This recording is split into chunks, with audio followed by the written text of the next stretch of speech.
Ladies and gentlemen, buckle up. What you're about to hear is not some vague rumor or anonymous gossip from the internet. This is a meticulously documented, first-hand exposed straight from the mouths of former insiders who put their names, reputations, and careers on the line.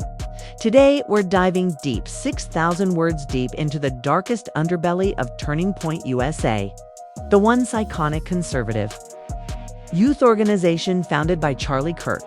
The claims coming forward are explosive. Senior staff allegedly renting stripper vans to take young recruits bar hopping, pumping underage participants with alcohol, hosting wild after parties complete with women dancing suggestively in giant wine glasses, wrapping themselves in American flags, and blasting Make America Rave Again vibes just months after Charlie Kirk's public assassination. But that's only the surface.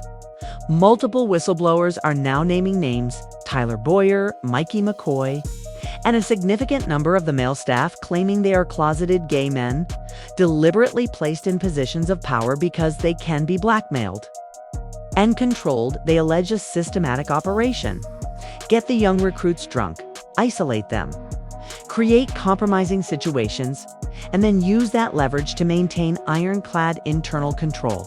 And it gets darker. Some of these same individuals are accused of being foreign agents, specifically Israeli operatives who infiltrated the organization years ago with a clear mission: undermine Charlie Kirk from within and eventually push him out entirely. This isn't conspiracy theory theater. These are named former employees: Matthew Sharon, Joshua Peterson, and others now stepping forward, providing receipts, screenshots, videos, and personal testimonies.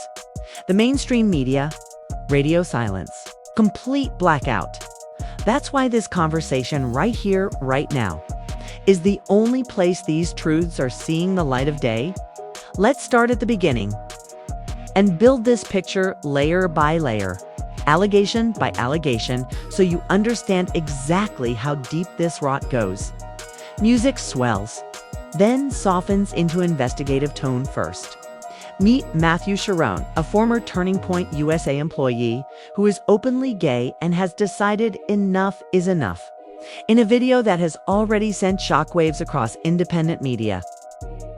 Matt didn't just leak raw footage from a wild TPUSA-connected after-party. He put his name and face on it. The clip shows a woman in minimal clothing, dancing provocatively inside a giant wine glass filled with water, splashing the crowd with alcohol while the party rages. At one point, she wraps herself in an American flag like it's a costume prop. Matt called it exactly what it was: a blatant violation of flag code and a direct betrayal of every value Turning Point publicly claims to stand for. But Matt didn't stop at the video. He followed up with a screenshot of a text conversation with another attendee who confirmed the entire event. That party, according to multiple sources, was hosted by James O'Keefe, the controversial figure with a long history of legal drama, who somehow remains a fixture at TPUSA gatherings. A woman named Megan Walsh independently corroborated the story on X, describing this same James O'Keefe networking party in South Florida during the TPUSA event weekend. She called it pathetic and genuinely unpleasant, painting a picture of O'Keefe showing up in sunglasses and a bulletproof vest, playing DJ like some kind of action movie caricature. This wasn't some random rogue event.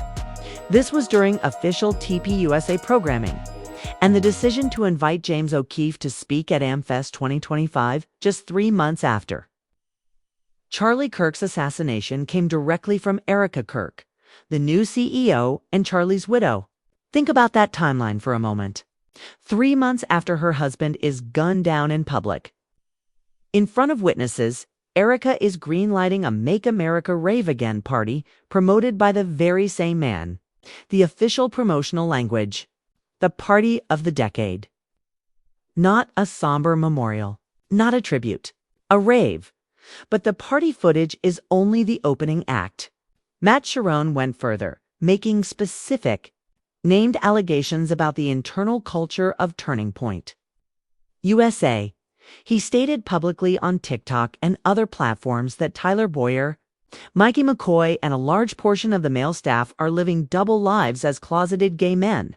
Now, before anyone jumps to conclusions, let's be crystal clear. Matt himself is openly gay and worked inside the organization. He is not speculating from the outside. He is describing what he witnessed from the inside. And here's where it gets strategic and sinister, according to the whistleblowers. These conservative organizations allegedly hire closeted gay men precisely because they can be blackmailed. The leverage is simple and devastating. Create compromising situations involving alcohol, drugs, or sexual encounters. Record them, and you own that person's loyalty forever.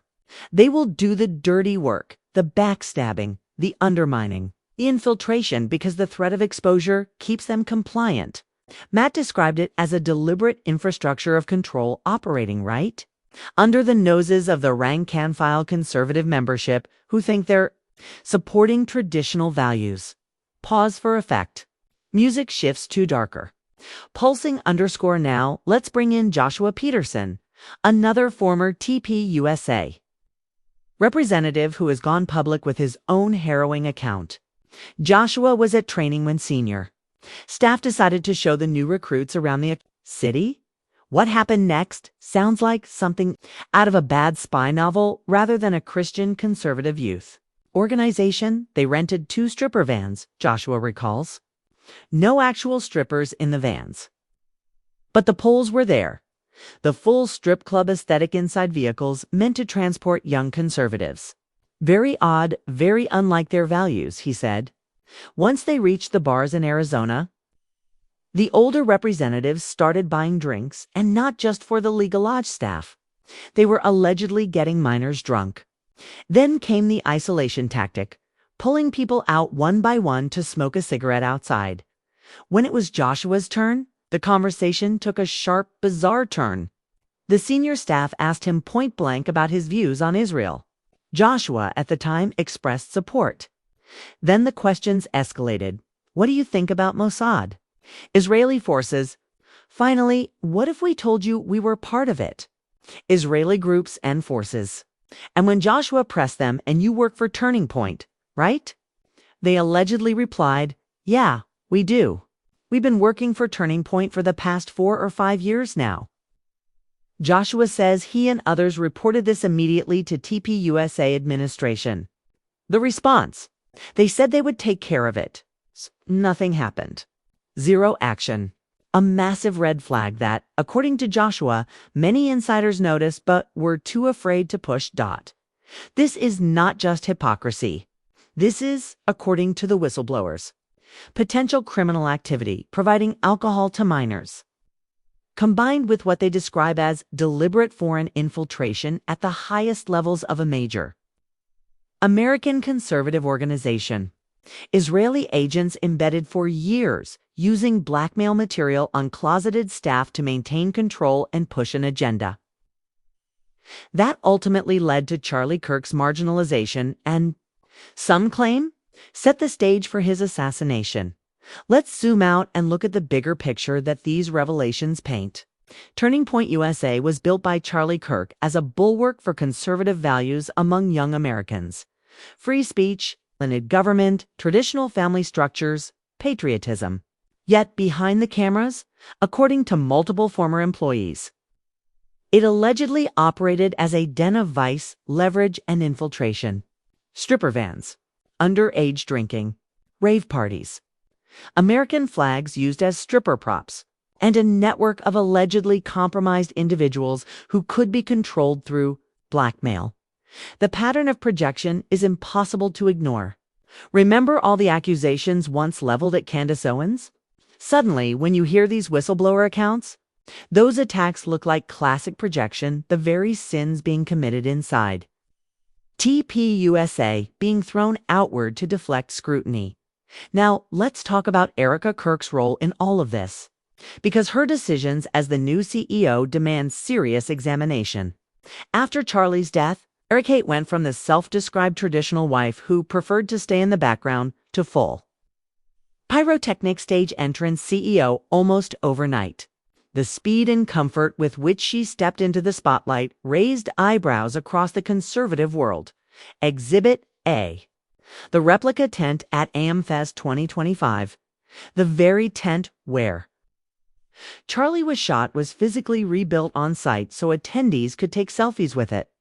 Not as a somber memorial, not behind velvet ropes with respectful signage, as a photo op installation that attendees described as ritualistic, almost celebratory, combined with the O'Keefe rave promotion happening at the same event.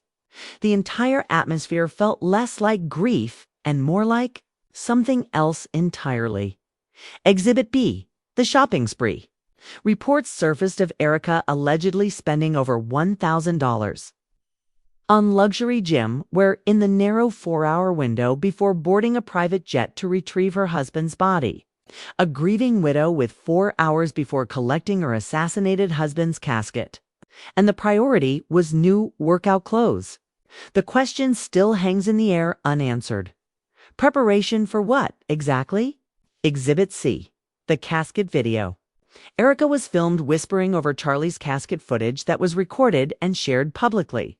Then, on a Zoom call, she reportedly referred to the memorial as the event of the century. While visibly excited about merchandise sales numbers,